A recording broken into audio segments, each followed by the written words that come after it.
இடைப்படுவாராக. இந்த நேரத்தை நமக்கு அசுவமாக மாற்றி கொடுப்பாராக. அல்லேலூயா. இந்த காலையிலும் நம்ம தொடர்ந்தேர்ச்சியாக ஒவ்வொரு செவ்வாய்க்கிழமைகளிலே வெளிப்படுத்தின விசேஷத்துல இருக்கிற 14:7 என்ற எண்களை குறித்த தியானத்தை செய்து கொண்டே வந்து கொண்டிருக்கிறோம். ஆமேன். இன்றைக்கும் ஒரு 20 பேர் உண்டு. முதலாவது நம்ம 7 சபைகளை குறித்து பார்த்தோம். அதை தொடர்ந்து 7 ஆவிகளை குறித்து பார்த்தோம். அதை தொடர்ந்து 7 குத்து விளக்குகளை குறித்து பார்த்தோம். இன்றைக்கும் நாம் பார்க்க போகிற தலைப்பு 7 நட்சத்திரங்கள். ஹல்லேலூயா. 7 நட்சத்திரங்கள் என்ற வார்த்தையிலே இந்த 7 நட்சத்திரத்தின் ரகசியம் என்ன என்பதை நாம் ஆண்டவரிடத்திலிருந்து நம்ம இன்றைக்கு வினவி கேட்டு ஆண்டவருடைய சமூகத்துக்குள்ளே அதை குறித்து நம்ம தெளிவோடு இருக்க போகிறோம். திருப்பிக் கொள்ளுங்கள் என்னோடு கூட வெளிப்படுத்தின விசேஷம் 1ஆம் அதிகாரம் 16ஆம் வசனம். Revelation chapter 1 verse 16. தமது வலது கரத்திலே 7 நட்சத்திரங்களை ஏந்தி கொண்டிருந்தார். அவர் வாயிலிருந்து இருபுறமும் கருக்குள்ள பட்டயம் புறப்பட்டது. அவருடைய முகம் வல்லமையாய் பிரகாசிக்கிற சூரியனை போல் இருந்தது. சிம்பிளா ஆண்டவர் இங்க 7 நட்சத்திரங்கள் இந்த இடத்துல இருக்குது என்று சொல்லி அட்ரஸ் பண்ணியிருக்கிறாரு. ஆமீன். முதலாவது யோவானுடைய இந்த என்கவுண்டர்ல இயேசு கிறிஸ்துவை இவ்வளவு நாளும் கூடவே இருந்து 3 வருஷம் பார்த்த இயேசு கிறிஸ்துவை பார்த்த பொழுது அவருக்கு கையும் ஓடல காலும் ஓடல. வாவ், இப்படி இருக்கிறாரா அப்படின்னு சொல்லி இயேசுவை ஒரு பொதுவிதமா இங்க அப்போஸ்தலனாகிய யோவான் பார்க்கிறார். பார்த்ததும் ஒரு செத்தவரை போல இருக்கிறார். ஆமீன்.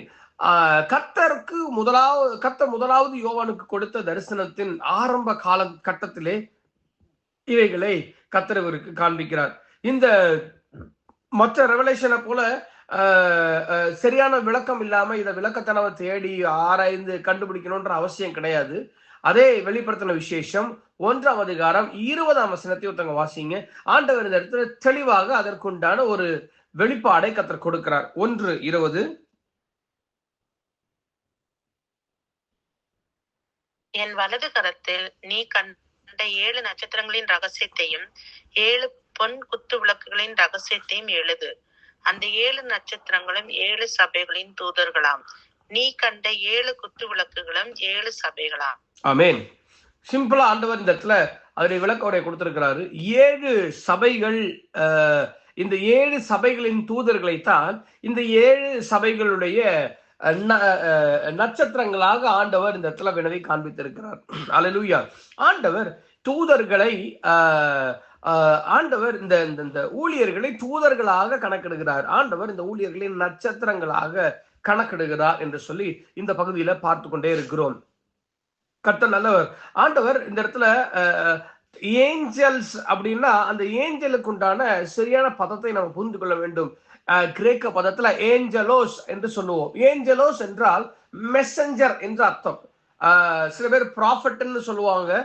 ஆனா மெசஞ்சர் என்பது ஏஞ்சலோஸுக்கு, ஏஞ்சல் அப்படின்ற வார்த்தைக்கு சரியான ஒரு அர்த்தம். அப்ப ஆண்டவர் இந்த இடத்துல 7 நட்சத்திரங்களை வலது கையில ஏற்றி கொண்டிருக்கிறார். யாராவது டக்குன்னு சொல்ல முடியுமா எத்தனை சபைகள் அந்த இடத்துல இருந்தது என்று சொல்லி? 7 சபைகள் இல்ல, கிட்டத்தட்ட அந்த இடத்துல 100க்கும் மேற்பட்ட சபைகள் இருந்துச்சு. ஆனா ஒரு சாம்பிள் பீஸா தான் 7 சபைகளை கர்த்தர் நமக்கு காண்பித்திருக்கிறார்.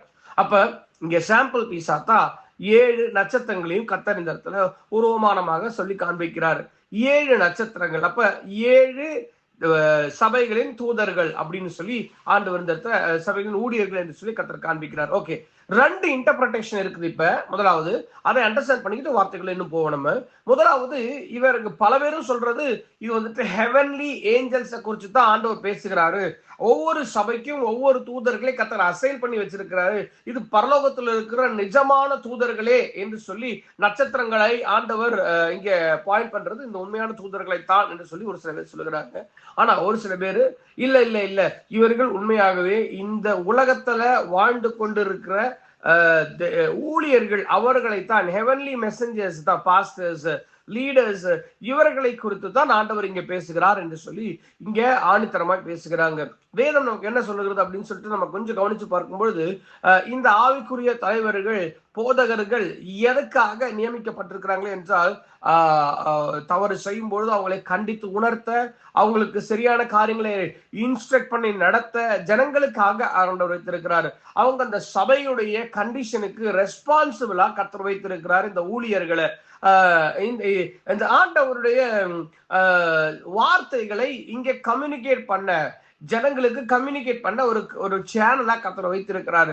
அப்படி இருக்கும் பொழுது இந்த ஊழியர்களாய்த்தான் இருக்கக்கூடும் என்று சொல்லி அதிகபட்சமாய் ஆண்டவர் இவர்களுக்காகத்தான் சொல்லியிருக்கிறார் என்று சொல்லி இந்த இடத்துல அவங்களுடைய ஆர்குமெண்ட்டை முடித்திருக்கிறாங்க. மல்கியா 2ஆம் அதிகாரம் 7ஆம் வசனம் அது சொல்லும்பொழுது, இவர்கள் வந்துட்டு தேவனுடைய ஒரு ஊழியர்களா ஏஞ்சல்ஸா இருக்கிறாங்க. அதே போல ஆகாயில பார்க்கும்பொழுது 1:13 பார்க்கும்பொழுது லார்ட்ஸ் மெசஞ்சர் அப்படின்னு சொல்லிட்டு சொல்லியிருக்கிறாங்க இந்த ஆகாயை குறித்து. அப்படின்னா பழைய ஏற்பாடுல ஒரு சில வசனங்களை நம்ம பார்க்கும் பொழுது அப்கோர்ஸ் ஆண்டவர் இந்த ஊழியர்கள் அப்படின்னு சபையின் ஊழியர்கள்னு சொல்லும்பொழுது ஏஞ்சல்ஸை குறிக்கல. இது வந்துட்டு லிட்டரலா பிசிக்கலா அங்க இருக்கிற தேவ ஊழியர்களை, ஆசாரியர்களை குறித்து ஆண்டவர் சொல்லுகிறார் என்று சொல்லி இந்த இடத்துல நம்ம பார்க்க முடியும். ஓகே, அடுத்த கொஞ்சம் உள்ள போவோம். நம்ம 7 நட்சத்திரங்கள் ஆண்டவருடைய வலது கையிலே ஏந்தி கொண்டிருக்கிறார் என்று சொல்லி இந்த 16, 20 ஆகிய வசனங்களிலே நம்ம பார்க்கிறோம். ஓகே, இந்த காரியத்தை குறித்து நம்ம பார்க்கும் பொழுது ஏன் ஆண்டவர் வலது கை அப்படின்னு சொல்லிட்டு சொல்லுகிறார் என்றால், வலது கை அதிகாரத்தை குறிக்கிறது, வலது கை பாதுகாப்பை குறிக்கிறது, வலது கை அவருடைய உரிமையை குறிக்கிறது. சோ என்னுடைய வலது கரத்தின் மகன் அப்படின்னு சொல்லி ஆண்டவர் சொல்லுவாரு, என்னுடைய வலது கரத்தில் நிறுத்துவேன் அப்படின்னு சொல்லி ஆண்டவர் சொல்லுகிறாரு. இடது புறத்தை ஆண்டவர் ஒரு மாதிரியும், வலது புறத்தை ஆண்டவர் வேறொரு மாதிரியும் சித்தரிக்கிறாரு. வலது கரம் பராக்கிரமம் செய்யும் அப்படின்னு சொல்லி ஆண்டவர் சொல்லுகிறார். அப்ப இடது கை செய்யாதோ? இல்ல செய்யும். வலது கை அப்படின்னு சொல்றது ஒரு மெட்டாஃபோரமா ஆண்டவர் அங்க பேசுகிறாரு. அது அவருடைய அதிகாரத்தை, அவருடைய பாதுகாப்பை, அவருடைய உத்தரவாதத்தை இந்த இடத்துல குறிக்கிறது. ஆமேன். ஏசாயா 41:10 வாசிக்கும் பொழுது, நான் உன்னை வலது கரத்தினால் தாங்குவேன், நீதியின் வலது கரத்தினால் தாங்குவேன் அப்படின்னு சொல்லிட்டு ஆண்டவர் சொல்லியிருக்கிறாரு. யோவான் 10:28 வாசிக்கும் பொழுது, ஒருவனும் உன்னை என்னுடைய கரங்களிலிருந்து பறித்துக் கொள்ள முடியாது அப்படின்னு சொல்கிறார். All this shows that he is having the authority, the protection on our life. அதை நம்ம மனதில் புரிந்து கொள்ள வேண்டும். So we are under the care of the Lord. ஆண்டவருடைய கரத்திலே, ஆண்டவருடைய கிருபையிலே, தேவனுடைய அதிகாரத்தின் கீழே, பாதுகாப்பின் கீழே நாம் இருக்கிறோம். சபையின் ஊழியர்கள் இந்த பாதுகாப்பின் கீழே குறிப்பிட்டு இருக்கிறார்கள். ஓகே, 3 காரியத்தை இங்க நான் சொல்லுகிறேன். நட்சத்திரம் அப்படின்னு சொல்லும் பொழுது வெளிச்சம், அந்த இருளிலே பிரகாசமாய் இருக்கிற ஒன்றல்ல பல மில்லியன் கணக்கான வெளிச்சங்கள். ஓகே, இது எதை குறிக்குது அப்படின்னு சொன்னா, வெளிச்சமா இருக்குது அப்படின்னா, இப்ப நம்ம லைட் எல்லாம் ஆஃப் பண்ணிட்டோம்னா இந்த இடத்துல ஒரு இருட்டா இருக்கும். அப்ப வெளிச்சம் இருக்குது அப்படின்னு சொல்லும்போது நம்ம எங்க இருக்கிறோம், எங்க நடக்கணும் அப்படின்னு சொல்லிட்டு ஒரு கைடன்ஸ் கொடுக்கும். So guidance is there in this stars. ஆண்டவர் இந்த கைடன்ஸை வச்சிருக்கிறாரு. 2வது, இந்த நட்சத்திரங்கள் எல்லாவற்றையும் பார்க்கும் பொழுது வானத்திலே மேலே உயர வைத்திருக்கிறார். What does that symbolises? ஆண்டவர் இத மேல இருந்து எல்லாவற்றையும் கவனிக்கிற ஒரு கவனத்தின் ரெஸ்பான்சிபிலிட்டியின் காரியத்தை குறித்து இங்க பேசுகிறார். 3வது, இட் இஸ் சோ விசிபிள். வானத்தின் நட்சத்திரங்களை பார்க்கும்போது நமக்கு தெரிகிறது போல இருக்குது பலதும். உட்காந்து மெதுவா பார்த்து கவுண்ட் பண்ணலாம். What is it shows? It is telling about the public witness. நமக்கு ஆண்டவர் இந்த விட்னஸ் பப்ளிக்கா ஜனங்கள் எல்லாரும் பார்க்கறது போல இருக்கிற ஒரு உண்மையில் ஒரு வாழ்க்கைக்கு சமணமாய் ஆண்டவர் இங்க வைத்திருக்கிறார். ஸோ 3 காரியத்தை இந்த ஸ்டார்ஸ், இந்த நட்சத்திரங்கள் நமக்கு வெளிப்படுத்தி காண்பிக்கின்றது. ஆமீன். தானியேல்ல பார்க்கும் பொழுது படிப்பித்து கொடுக்கிற ஆசாரியர்கள் வானத்துல நட்சத்திரங்களை போல மின்னுகிறார்கள் அப்படின்னு சொல்லிட்டு, இன்னும் ஆழமா பார்க்கணும் அப்படின்னா பிலிப்பியர்லாம் 2ஆம் அதிகாரம் 15ஆம் வசனத்துல பார்க்கும் பொழுது பிலிவர்ஸ், விசுவாசிகள் இங்கே ஒரு தேவனுடைய சமூகத்துல வெளிச்சம் வீசுகிற ஒரு நட்சத்திரம் போல அவர்கள் இருக்கிறார்கள் என்று சொல்லப்பட்டிருக்கிறது. we are called to shine our life every day. அதை நம்ம வெளிவித்து காண்பிக்க வேண்டும். ஊழியர்களுக்கும் சரி, விசுவாசிகளுக்கும் சரி, ஆண்டவர் இந்த வெளிச்சத்தை கொடுத்திருக்கிறார். கிறிஸ்துவை ஏற்றுக்கொண்டவர்களுக்கு இந்த வெளிச்சத்தை கொடுத்திருக்கிறார். நம்ம பிரகாசமா இருக்க வேண்டும். குறிப்பிட்டு கிறிஸ்தவர்களுக்குள்ளவே இல்லை, கிறிஸ்துவை அறியாத ஜனங்களுக்கு இந்த பிரகாசத்தை நம்ம வெளிப்படுத்தி காண்பிக்க வேண்டும். நமக்கு ஒரு சோசியல் ரெஸ்பான்சிபிலிட்டி இருக்குது, ஒரு கிறிஸ்டியன் ரெஸ்பான்சிபிலிட்டி இருக்குது. அதை எடுத்து நாம் செய்விப்போம், இயேசுவை அறிவிப்போம். ஆண்டவருக்கு முன்பாக, ஜனங்களுக்கு முன்பாக ஒரு உண்மையுள்ள வாழ்க்கை வாழ வேண்டும் என்ற ஒரு ரெஸ்பான்சிபிலிட்டி இருக்குது. விசிபிளா நம்ம அவருக்கு சாட்சியாய் வாழ்ந்திருக்க வேண்டும். அல்லேலூயா. கர்த்தரை கருத்தில் ஒப்பு கொடுப்போம். அடுத்ததாக 5வதாக 7 நட்சத்திரங்கள் 7 சபைகள். ஏற்கனவே சொன்ன 7 அப்படின்றது ஒரு சாம்பிள் பீஸ், ஒரு பூர்ணமான ஒரு வார்த்தையை குறிக்கிறது. ஆனால் நூற்றுக்கணக்கான சபைகள் ஆரம்பத்திலேயே ஆகிவிட்டது. இங்கே எபேசு, சிமிர்னா, பெர்கமு, தியத்தீரா, சர்தை, பிலதெல்பியா, லவோதிக்கியா அப்படின்ற பலவிதமான சபைகள் இருக்கிறது. ஒரு சில பேருடைய கூற்று நம்ம இப்ப லவோதிக்கிய சபையில இருக்கிறோம் அப்படின்னு சொல்லி, ஒரு சில பேருடைய கூற்று இல்ல 7 சபைகளும் 7 விதமான சபைகளின் நிலைகளை குறித்து சொல்லப்பட்டிருக்கிறது அப்படின்னு சொல்லிட்டு I go with the second opinion. இப்ப இதுக்கு முன்னாடி எபேசு இருந்துச்சு, பிலதெல்பியா எல்லாம் முடிஞ்சிருச்சு, நல்ல சபை. இப்ப இருக்கிறது எல்லாமே லவோதிக்கிய சபை அப்படின்னு சொல்லி நம்ம சொல்லி முடிக்க முடியாது. எல்லா விதமான சபைகளும் எல்லா நாட்களிலும் இருக்கிறது. ஆண்டவர் இங்க அவருடைய வார்த்தையை இந்த நட்சத்திரங்கள் போல இருக்கிற ஊழியர்களுக்கு அதை கொடுக்கிறார். எதுக்காக அப்படின்னா, it must reach the whole church. எல்லா ஜனங்களுக்கும் அந்த வார்த்தையை அவர் கொண்டு போய் சேர்க்க வேண்டும் என்று கர்த்தர் அவங்க கிட்ட கொடுக்கிறார். அதனாலதான் எப்பவுமே ஊழியக்காரங்களுக்காக ஜெபம் பண்ணணும். ஏன்? ஆண்டவரிடத்துல வார்த்தை அவர்கள் பெற்றுக்கொள்ள வேண்டும்னு சொல்லி. ஆண்டவருடைய வார்த்தை ஊழியக்காரருக்கு கிடைக்குமாயின் அந்த ஊழியக்காரர் அதை கொண்டு ஜனங்களுக்கு கொடுப்பாங்க. அப்ப ஜனங்கள் எல்லாருமாய் தேவனுடைய அறிவை குறித்து, அவருடைய திட்டங்களை குறித்து, அவருடைய எண்ணங்களை குறித்து அறிவுள்ளவர்களா இருப்பார்கள். கர்த்தரோடு கூட இசைந்திருப்பார்கள். Leaders must receive the message from the Lord. நிச்சயம் அவர்கள் பெற்றுக்கொண்டிருக்க வேண்டும். அவர்களுடைய வார்த்தையின் படித்தான் ஜனங்கள் இருப்பார்கள். சோ எப்படி சொல்லிக் கொடுக்குறாங்க? ஒருவேளை ஒரு தவறான உபதேசத்தை அவர்கள் சொல்லிக் கொடுக்குறாங்கன்னா தவறான உபதேசத்துல ஜனங்கள் இருப்பார்கள். ஒரு ஃபுல் காஸ்பல் அவர்கள் சொல்லிக் கொடுக்குறாங்கன்னா ஃபுல் காஸ்பல்ல ஜனங்க இருப்பாங்க. So we must pray for all the leaders. ஆண்டவர் அவர்களுக்கு சரியான வார்த்தையை சொல்லிக் கொடுக்க, அவர்கள் சரியான இடத்துல நின்று பயிற்றுவிக்கப்பட, அவர்கள் சரியாய் கர்த்தருடைய சமூகத்துல காத்திருக்க, ஆண்டவருடைய வார்த்தையை ஜனங்களுக்கு கள்ளங்கபடம் இல்லாமல் தெளிவாய் அவர்கள் ஜனங்களுக்கு சொல்லிவிட அவர்களுக்காய் நாம் ஜெபிக்க வேண்டும். அடுத்ததாக yes there are some warnings. ஒவ்வொரு ஸ்டார்ஸுக்கும் ஒரு அக்கௌண்டபிலிட்டி இருக்கு, ரெஸ்பான்சிபிலிட்டி இருக்குன்னு சொல்லி இப்ப அக்கௌண்டபிலிட்டி. யாக்கோபு 3ஆம் அதிகாரம் 1ஆம் வசனத்தை வாசிக்கிறேன். யாக்கோபு 3:1. இன்னொருத்தங்க எபிரேயர் 13:17 இந்த வசனத்தை எடுத்துக்கொள்ளுங்க. என் சகோதரரே, அதிக ஆக்கினை அடைவோம் என்று அறிந்து உங்களில் அநேகர் போதகராகாதிருப்பீர்களாக. ஆமென். போதகராகாதிருப்பீர்களாக. இந்த வசனத்தை பார்க்கும்போது நல்ல வேளை நம்ம பாஸ்டரா ஆகல அப்படின்னு சொல்லிட்டு ஒரு சிலருக்கு தோணும். ஆனா இந்த வார்த்தை அதை குறித்தது அல்ல. போதகராகாதிருப்பீர்களாக அப்படின்னு சொல்லும் பொழுது மற்றவங்களுக்கு நம்ம போதிக்கிறதுக்கு, அட்வைஸ் பண்றதுக்கு, நம்ம போறதுக்கு ஜாக்கிரதையா இருக்கணும் அப்படின்னு சொல்லி சொல்லப்பட்டிருக்கிறது. ஹவவர் இப்ப போதகர்களா இருக்கும் பொழுது நிச்சயமாக அதிக ஆக்கினை வரும். அதிக ஆக்கினை காரியங்கள் அவர்களுக்கு மேல வரும். அதனாலதான் சொல்ற, போதவர்கள் காரியங்கள் வரும்பொழுது ஆண்டவர் கையில ஒப்பு கொடுங்க, அவங்களை குறிச்சு ஆண்டவர் பார்த்து கொள்ளட்டும். ஏனென்றால் அவங்களுக்கு ஆண்டவர் அந்த இடத்துல ஜட்ஜ்மெண்ட் வைத்திருக்கிறாரு. சரியாய் செய்வார்கள் என்றால் அதற்குண்டான கூலி உண்டு, அதை செய்வார்கள் என்றால் அதற்குண்டான கூலியும் கர்த்தர் வைத்திருக்கிறார். எபிரேயர் 13ஆம் அதிகாரம் 17ஆம் வசனத்தை வாசிங்க. உங்களை நடத்துகிறவர்கள் உங்கள் ஆத்துமாக்களுக்காக உத்தரவாதம் பண்ணுகிறவர்களாய் விழித்திருக்கிறவர்களானபடியால் அவர்கள் துக்கத்தோட அல்ல சந்தோஷத்தோட அதை செய்யும்படி அவர்களுக்கு கீழ்ப்படிந்து அடங்குங்கள். அவர்கள் துக்கத்தோட அப்படி செய்தால் அது உங்களுக்கு பிரயோஜனமா இருக்க மாட்டாதே. உங்கள் ஆத்மாவுக்கு உத்தரவாதம் பண்ணுகிறவர்கள். ஆமென். அப்ப அவர்களுடைய ஜெபங்கள் ஒவ்வொரு விசுவாசிகளுக்கும் கட்டாயம் தேவை. ஆண்டவர் எல்லாருடைய ஜெபத்தையும் கேட்கிறாரு.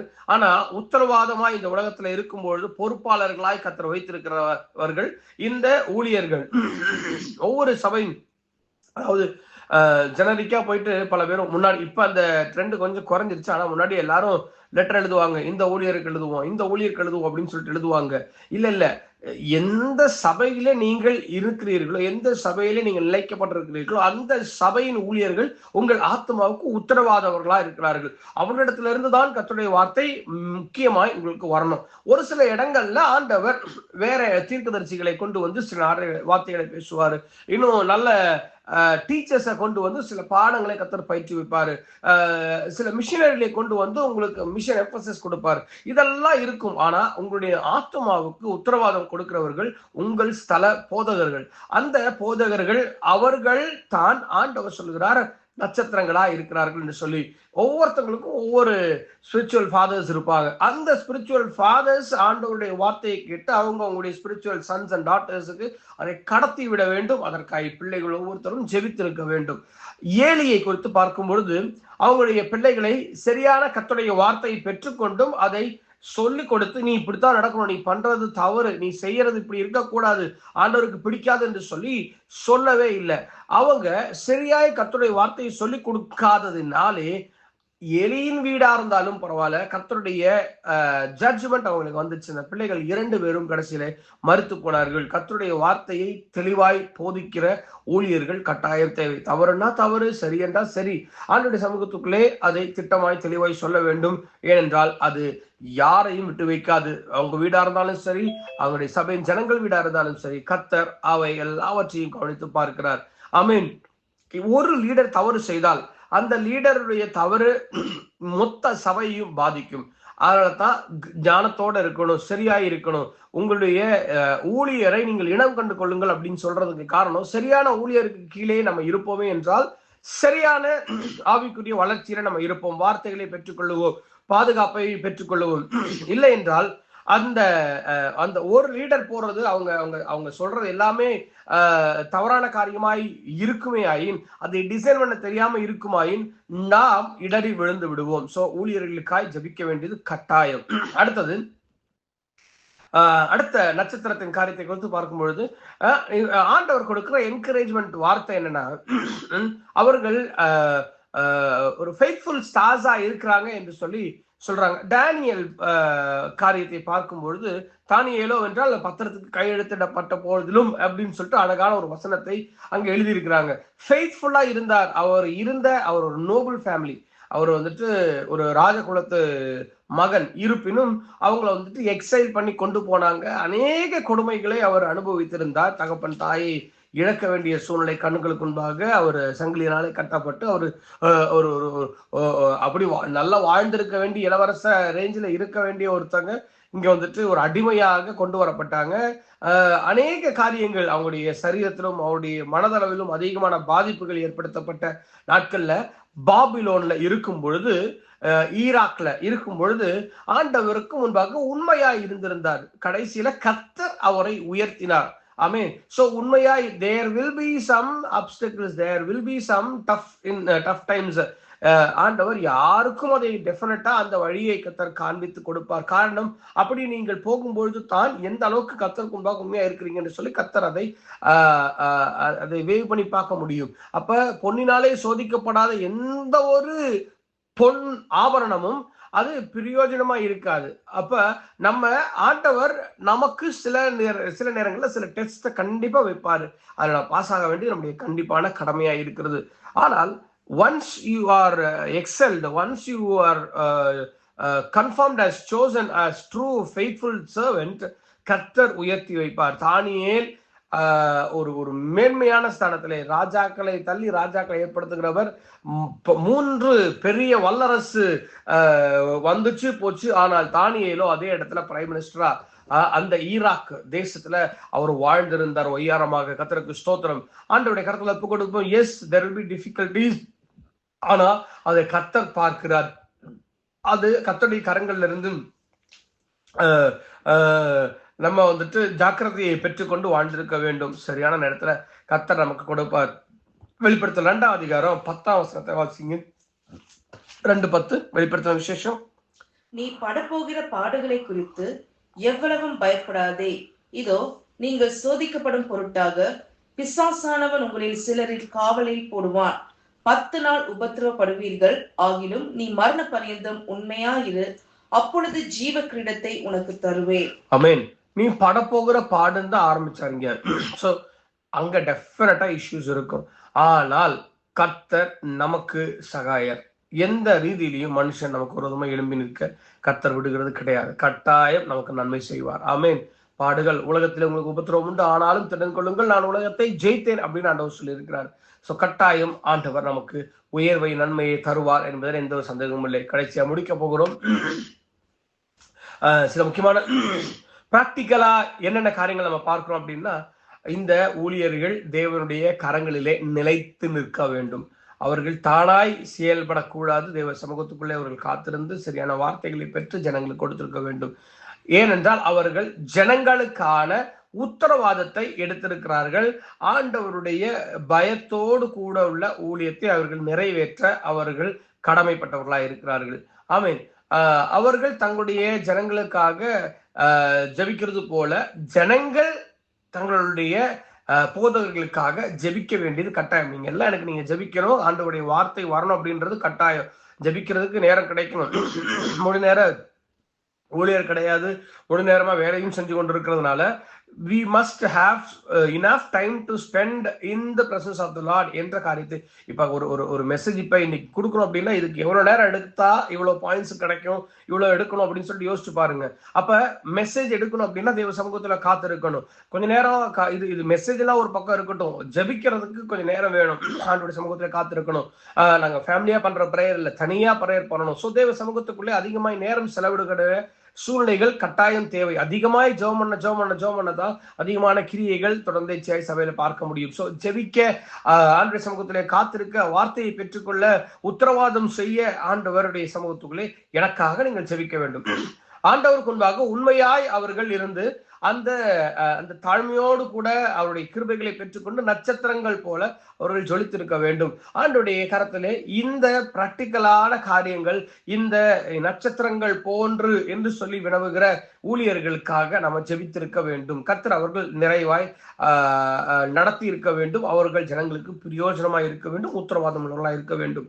ஓகே, சம்மரி சொல்லி முடிக்கிறேன். நான் 7 நட்சத்திரங்கள் என்று சொல்லுவது 7 சபைகளின் தூதர்களை குறித்து பேசுகிறது. மெசஞ்சர்ஸ், ஏஞ்சலோஸ் கிரேக்க பதத்துல.